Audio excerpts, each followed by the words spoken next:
Moi, c'est Sabrina. Moi, c'est Jean-Sébastien. Ça, c'est Duncan ici, qui a à peu près 2 mois. Et on a un enfant plus vieux. De 2 ans. Pour moi, le sommeil d'un nouveau parent, ça n'existait pas. Avec notre premier, il luttait beaucoup pour le sommeil. Tout le surstimulait, admettons. Fait qu'il fallait vraiment tout fermer les lumières, se mettre au calme, interrompre tout. Au début, il s'endormait au sein. Après ça, il s'endormait un peu comme je tiens Duncan en ce moment. Il fallait le brasser, comme ça, il s'endormait. Après, c'était l'auto. Après ça, c'était l'auto. Ensuite, on a découvert les joies du portage. C'est plus facile d'essayer d'adapter un enfant à notre routine à nous, mais dans mon expérience, ça marche moins bien.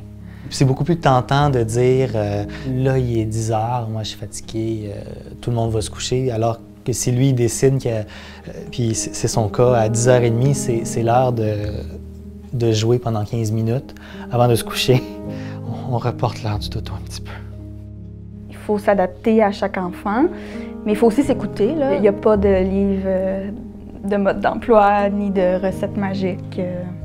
Je pense qu'il faut se détacher aussi de la peur du jugement, s'enlever de la pression. Je me suis rendu compte avec le temps que ce qui fonctionnait bien, c'était si j'étais bien aussi au moment de l'endormir.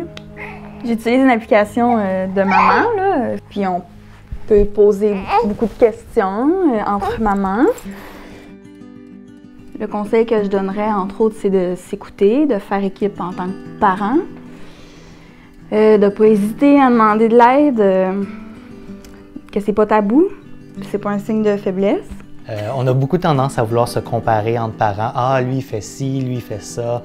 Tel parent doit bien faire ça parce que son enfant, il dort 9 heures de temps à 3 semaines.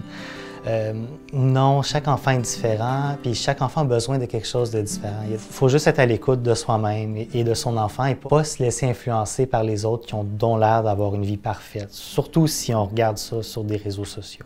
Des fois, juste de normaliser ça, de baisser les attentes, ça dédramatise beaucoup.